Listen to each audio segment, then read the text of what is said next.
प्रिय विद्यार्थियों, मैं सुनील प्रभाकर हमारे YouTube चैनल प्रभाकर क्लासेज पर आपका हार्दिक स्वागत करता हूं। शुद्ध वर्तनी उपविषय के अंतर्गत आइए कुछ और शब्दों पर विचार करते हैं। देखिए, ये शब्द है खुश। खुश नहीं लिखना और खुश नहीं बोलना। खुश शब्द होता है। खेती शब्द त को दीर्घ ई का प्रयोग होता है और खेतीहर जब लिखेंगे तो खेतीहर में त को ह्रस्व ई का प्रयोग होगा। खेतीहर का अर्थ होता है किसान। ठीक है, यह संस्कृत के क्षेत्रधर शब्द से बना है। ठीक है, इसके बाद गड्ढा। खड्डा शब्द नहीं होता, गड्ढा शब्द होता है। ड को हलचिन्ह लगेगा और बाद में ढ आएगा, गड्ढा। और इसको आप ऐसे भी लिख सकते हैं, गड्ढा, ऐसे। ठीक है, अगर आप इसे ऐसे लिखेंगे खड्डा ख तो ये गलत है। ठीक है, आगे देखिए, शब्द है गत्यर्थ। गति जमा अर्थ। गत्यर्थ शब्द होता है, ये गत्यार्थ शब्द नहीं होता। ऐसे ही शब्द है गत्यवरोध। कई बार परीक्षाओं में पूछा गया है। गत्यवरोध शब्द गति जमा अवरोध।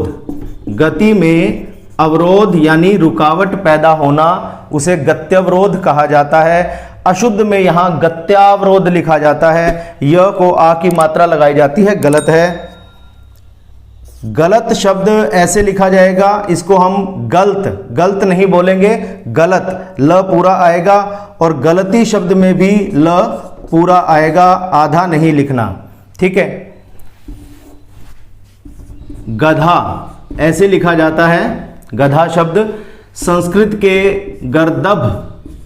गर्दभ शब्द से बना है। यह तत्सम शब्द है, इसी का तद्भव रूप होता है गधा। कई जगह इसको इस तरह से लिखा जाता है, गदहा। यह शुद्ध रूप नहीं है, गलत है। और इसका वैसे ये एक सार्थक शब्द है। कैसे है? गद का अर्थ होता है विष या रोग, गद का अर्थ होता है। और हा का अर्थ होता है नाश करने वाला।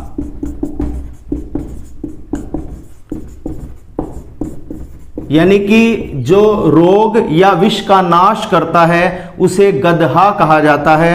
तो गदहा का अर्थ होता है वैद्य। वैद्य को गदहा कहा जाता है, लेकिन गधा के लिए गदहा शब्द का प्रयोग करना गलत है। गायिका शब्द इस तरह से लिखा जाएगा, गायक गायिका। गीतांजलि,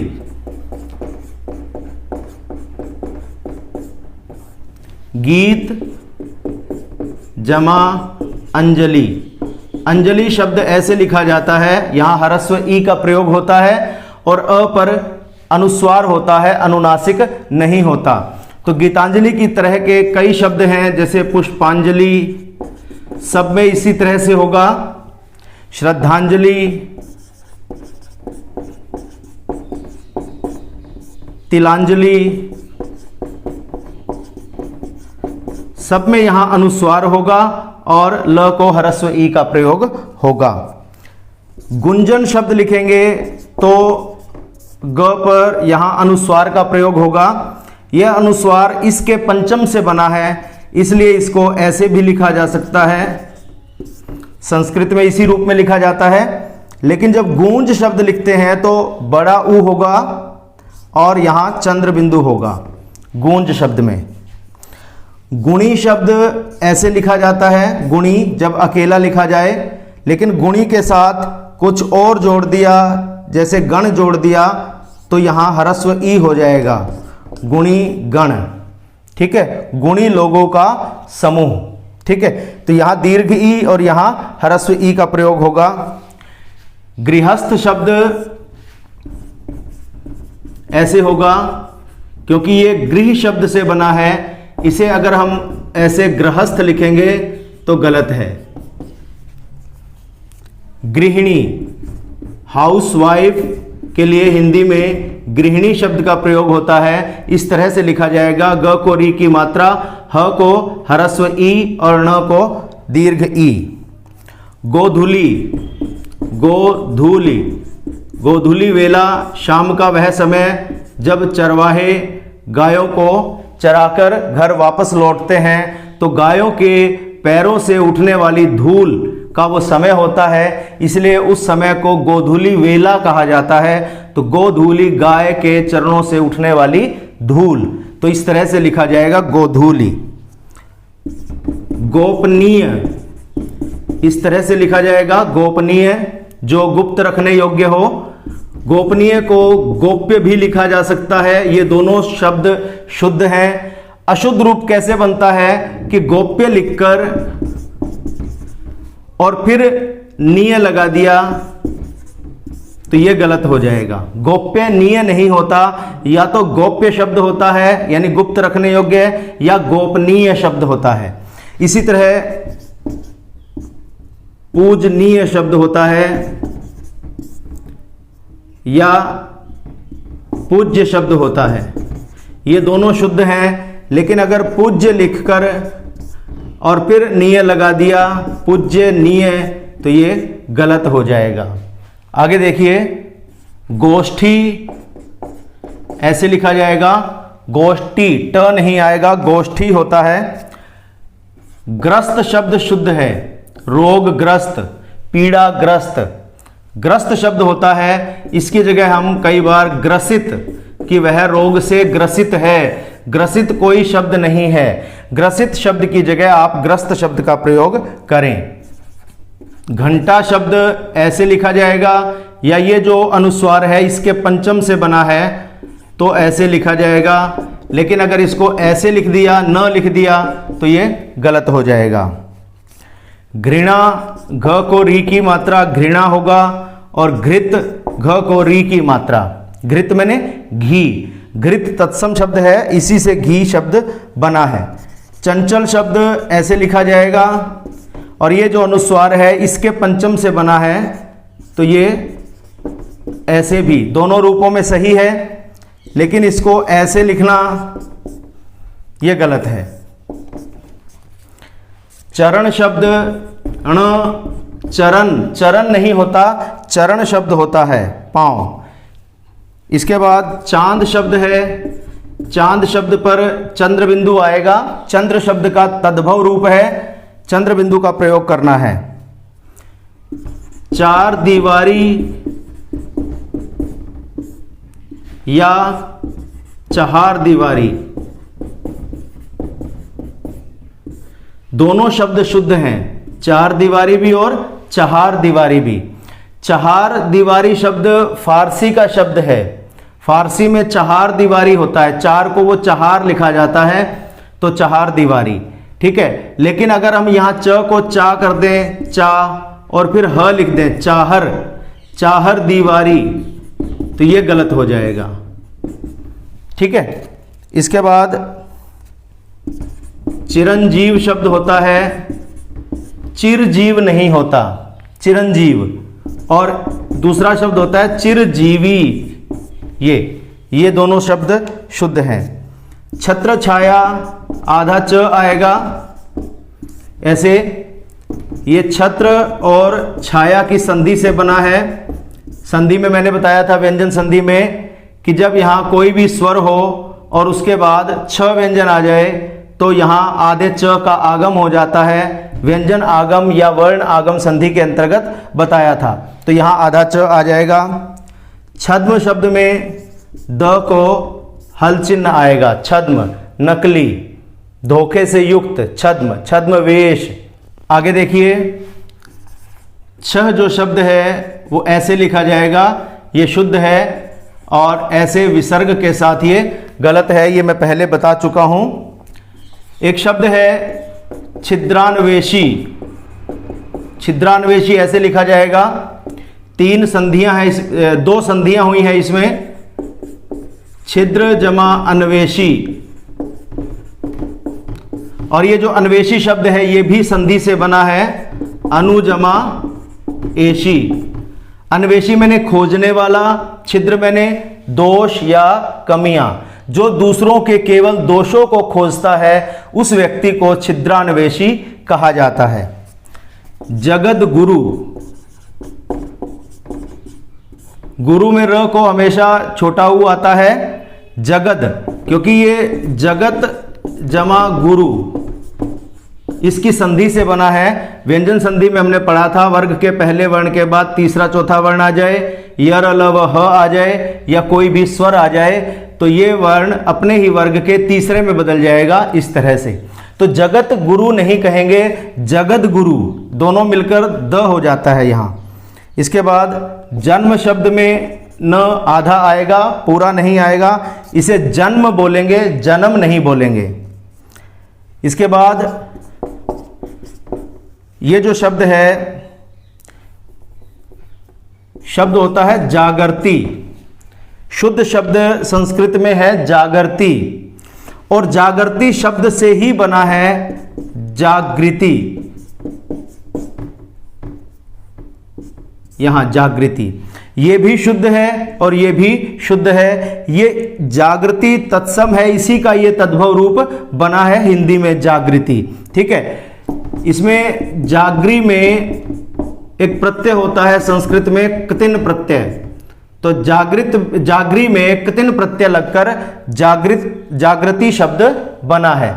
और एक शब्द होता है जागृत, ये भी शुद्ध है और इससे हिंदी में शब्द बना है जागृत। ये जागृति में री लगाएंगे, जागृत में र लगाएंगे, यहां री नहीं लगाएंगे। जागृत कोई शब्द नहीं होता, जागृत ये होता है। ठीक है, ये दोनों शुद्ध हैं। और ये जागृति में संस्कृत में प्रत्यय है कत प्रत्यय, तो जागृति में कत प्रत्यय लगकर जागृत ये शब्द बना है। ठीक है, ये जो मैं बता रहा हूं कि इसमें ये प्रत्यय लगकर और इसमें ये प्रत्यय लगकर बना है, तो ये आरंभ वाले शब्द बने हैं। ठीक है, बाद वाले नहीं बने, बाद वाले तो इसी का तद्भव रूप है। ठीक है, अगर हम इस तरह से लिख दें जागृत, तो ये कोई शब्द नहीं है, गलत है ये शब्द। इसके बाद जिजीविषा, छोटी बड़ी छोटी, ऐसे याद रखना है, छोटी ई बड़ी ई छोटी ई, छोटी बड़ी छोटी।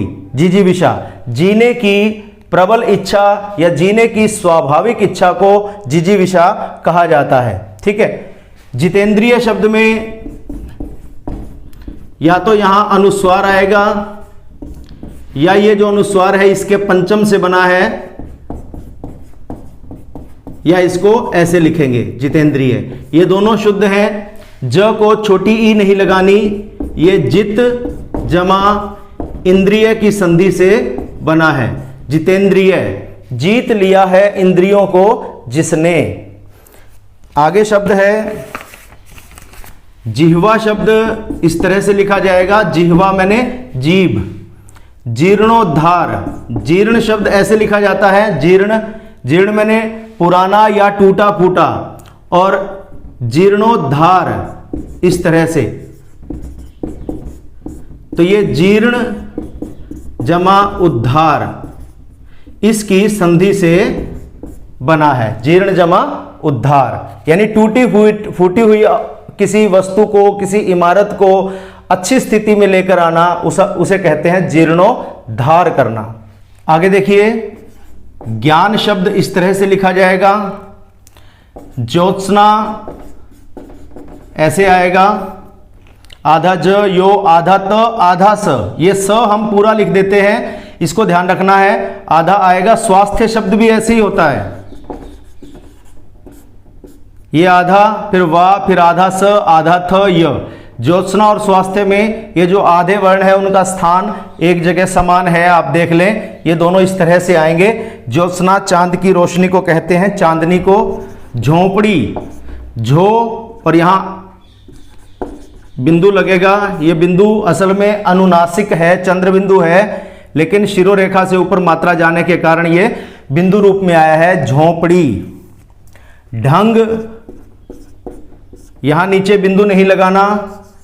ढेर, ढाल, ढलान, ढोलक। ठीक है, ये सारे इस तरह से लिखे जाएंगे। ढाई, ये इस तरह से लिखा जाएगा। ढाई को अढ़ाई भी कहते हैं। जब अढ़ाई लिखते हैं तो यहां इस तरह से बिंदु का प्रयोग होता है। ढाई में नहीं आएगा क्योंकि ये वर्ण किसी भी शब्द के आरंभ में नहीं आता। ठीक है, ढाई, अढ़ाई। एक शब्द और देखें, एक शब्द है कड़ाई, कड़ाही और कढ़ाई। तीनों शब्द शुद्ध हैं। कड़ाई का अर्थ है, कड़ा शब्द में आई प्रत्यय जुड़ गया। कड़ा मैंने सख्त, सख्ताई। कड़ाई मतलब सख्ताई। कड़ाही, कड़ाही वह बर्तन जो घरों में किचन में होता है, कड़ाही। और इसका जो बड़ा रूप होता है वो होता है कड़ाहा। तो ये बर्तन है एक, ये कड़ाई मैंने सख्ताई, और ये कढ़ाई एम्ब्रॉयडरी, जो हम कपड़ों पर, दुपट्टों पर जो कढ़ाई जो धागों से निकाली जाती है उसे कहते हैं कढ़ाई।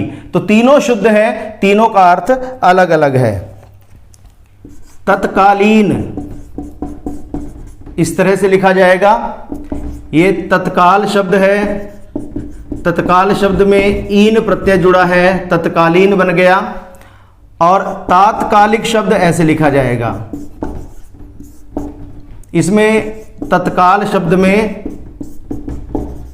इक प्रत्यय जुड़ा है, तो इक प्रत्यय जुड़ने से यहां त को ता हो जाएगा, लेकिन ईन प्रत्यय जुड़ने से यहां कोई अंतर नहीं आएगा। तत्व शब्द इस तरह से लिखा जाएगा। दो आधे त आएंगे, इनको आप अलग अलग करें तो ऐसे लिख सकते हैं, दो आधे त, ये भी सही है। महत्व शब्द में भी दो आधे त आएंगे। महत्ता, इसमें भी दो आधे त आए, एक आधा त और एक पूरा त आएगा। और विद्वत्ता, चित्त त के साथ आधा त आएगा। प्रायश्चित, यहां भी त के साथ आधा त। पश्चाताप, यहां भी त के साथ आधा त। और कुत्ता, पत्ता, इनमें तो आपको पता ही है, यहां आधा त आएगा। लेकिन अगर हम ऐसे लिख देंगे तो ये हो गया पता। पता मैंने ठिकाना, एड्रेस। ठीक है, इसके बाद शब्द है तत्वावधान। ये होता है तत्व जमा अवधान। ये परीक्षाओं में आया हुआ शब्द है। इसको हम अशुद्ध में तत्वाधान लिख देते हैं। तत्वाधान, धा से पहले व भी है, ये अ इसमें चला गया, अ और अ मिलकर आ हो गया तत्वावधान। तत्वावधान का अर्थ होता है संरक्षण, निरीक्षण या देख रेख, कि यह कार्य सरकार के तत्वावधान में हो रहा है। इसके बाद तदनंतर, यह शब्द है तदनंतर, इसे अशुद्ध रूप में हम लिख देते हैं तदंतर। ठीक है, ये गलत है। तत् जमा अनंतर, ये अनंतर शब्द से बना है, अनंतर शब्द है ये। तत् जमा अनंतर, तदनंतर, त द में बदलेगा, द में अ आ जाएगा, ये पूरा हो जाएगा। ठीक है, ऐसे ही तत् जमा अनुसार, तदनुसार शब्द बनता है, तत् जमा अनुसार। और ऐसे ही तदनुकूल शब्द है, तत् जमा अनुकूल। ठीक है, तो ये सारे शब्द इसी तरह से बने हैं। तदुपरांत शब्द है, संधि मैंने बताया था, तत् जमा उपरांत से बना है। ठीक है, उसके उपरांत, उसके पश्चात। तपस्या शब्द ऐसे आएगा, कई बार हम इसको तपस्या, तपस्या बोल देते हैं, श बोल देते हैं, ये श नहीं है, ये स है, तपस्या। ठीक है, तरुच्छाया, यहां भी तरु और छाया के बीच में आधा च आएगा, व्यंजन आगम संधि है, तरु जमा छाया, तरुच्छाया। तिथि शब्द दोनों ह्रस्व ई आएंगी, कोई दीर्घ नहीं है। तिरस्कार शब्द है, ये भी तिरह जमाकार तिरस्कार, तिरस्कार नहीं बोलना। तूफान, यहां नुक्ता आएगा, तूफान, त को दीर्घ उ और यहां फ नहीं है, फ है। तृप्त, तृप्त हो गया, तृप्त यानी संतुष्ट। तृष्णा शब्द, तृष्णा यानी कि इच्छा, लालसा, इस तरह से लिखा जाएगा। ये शब्द देखिए, ये शब्द है तैयार, इसको बहुत लोग तैयार बोलते हैं, त्यार, त्यार, त्यार या तैयार। तो त्यार या तैयार नहीं है, तैयार। ये जो अय की मात्रा है, इस अय के बाद यानी कि इसके बाद जब यह व्यंजन आ जाता है, इसके बाद जब यह व्यंजन आएगा किसी भी शब्द में, तो यहां इसकी आवाज जो है अय न होकर आई हो जाएगी। तो तई यार, क्योंकि यहां बाद में यह आ रहा है, बाद में अगर यह नहीं होगा तो इसकी आवाज आई नहीं होगी, अय रहेगी। जैसे इसे बोलेंगे कैसा, कैसा, ठीक है, इसे तय यार नहीं बोलेंगे, तैयार। ऐसे ही ये जो शब्द है, यहां अय के बाद यह आ गया तो इसको अय नहीं बोलेंगे, भैया नहीं बोलेंगे, भई। अब यहां इसको बोलेंगे भई, भैया, तैयार, ठीक है। अब इसको सदैव नहीं बोलेंगे, सदैव बोलेंगे, सदैव, क्योंकि बाद में वह आ रहा है, यह नहीं आ रहा, ठीक है। तो ये आपको ध्यान रखना है। तो इसको आप बोलेंगे तैयार। इसके बाद त्योहार शब्द, शुरू से हम त्योहार शब्द पर औ की मात्रा लगाते आए हैं, ये शुद्ध है, ओ की मात्रा आएगी, औ नहीं आएगा। इस तरह से नहीं लिखेंगे आप, ये अशुद्ध है त्योहार, ऐसे नहीं लिखना, ठीक है। तो प्रिय विद्यार्थियों, शुद्ध वर्तनी का आज का यह अध्याय मैं यहीं समाप्त करता हूं। अगली वीडियो में इससे आगे के कुछ शब्दों पर विचार करेंगे। धन्यवाद।